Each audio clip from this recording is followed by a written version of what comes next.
Welcome to Made in Montgomery. I'm Susan Kennedy. We're standing here in the hub of one of the leading lodging companies in the United States.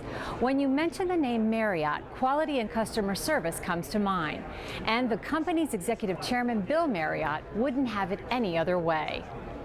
When Bill Marriott's father was passing through Washington, D.C. one sweltering summer in the 1920s, he noticed there was a lack of establishments offering refreshments. With that, he opened his first A&W root beer stand where the foundation for the hot shops was established. Bill Marriott had his first job at 14 stapling invoices in one of those restaurants. He graduated to flipping burgers and mopping floors working for hot shops while in college at the University of Utah. It's there where he got a taste for the business and fell in love.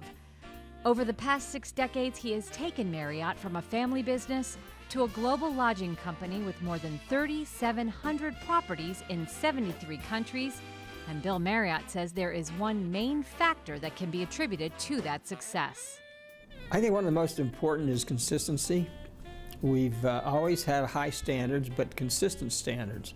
Back in the old days, the hot shop, there was about a 10-page book for our waitresses on how to dress, how to provide the proper makeup, make sure their stocking seams were straight back in the old days, and not too much makeup, light earrings, nothing important, nothing big dangling earrings. We wouldn't let them have that.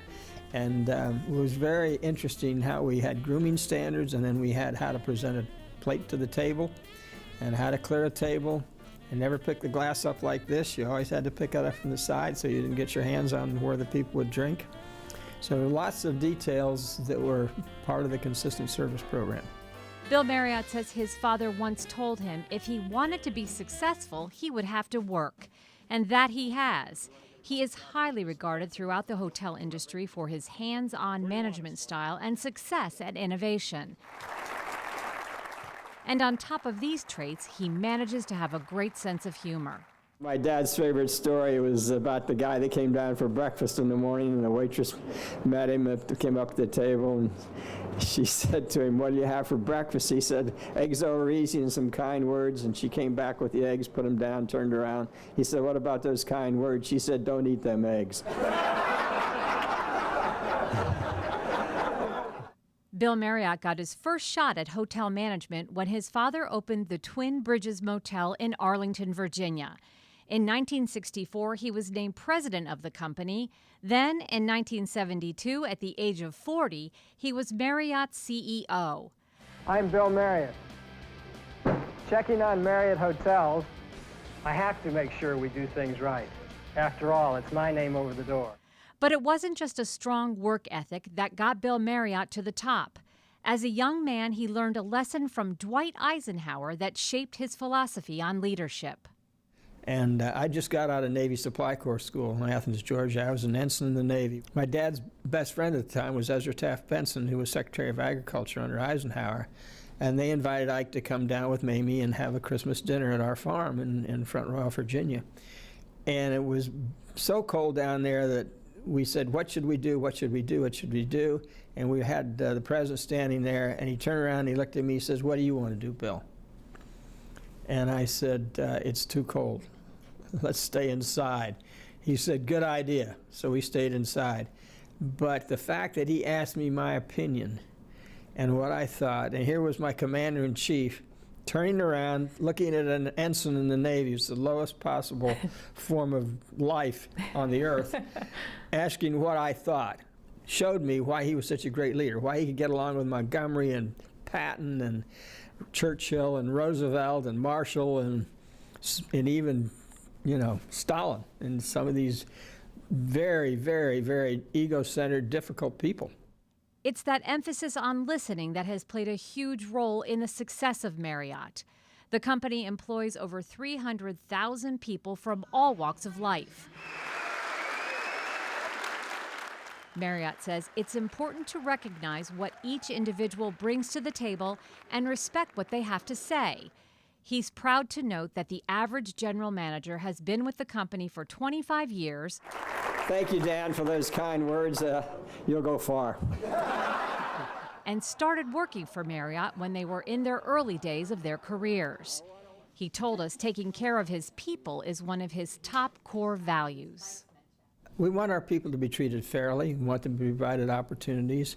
We want them to be able to be listened to. If they have a problem with their manager, they can go to their manager and sort it out. So we are really committed to taking care of our people. That's number one. We're in the service business. We don't manufacture anything. We don't have production lines. We don't have anything like that. It's all about interacting with our customers. And it's people that do it. Whether it's front desk or restaurant or housekeeping or engineering, wherever it is, it's people interacting with people. It's obvious you've made them a priority. How do you make your employees a priority in a customer service-based agency and business? How do you keep them a priority? Well, number one, you hire the right people. And we say we hire friendly and train technical. So when we interview somebody, we want to find somebody who likes to work with people, who's interested in service, and who's committed to serving our guests. And then we can take that, we can train them to technology part, and we can enhance their service ability by giving them learning skills and training skills. And we work very hard to make sure that these are impressed. Every morning we have what we call a lineup.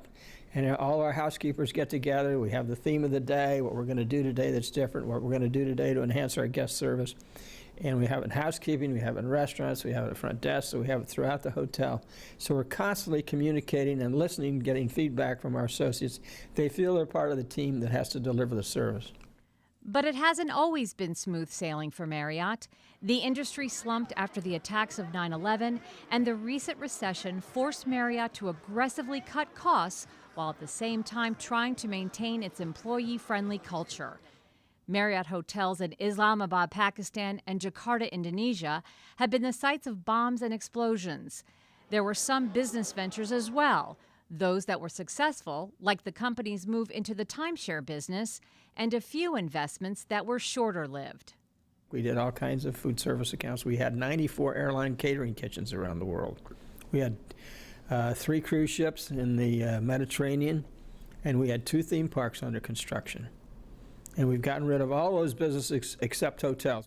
Today, the challenges are different. He acknowledges competition is a reality, and staying on top takes constant innovation. Internet access is a top priority for travelers, and smartphones and the iPad have increased the demand for increased bandwidth.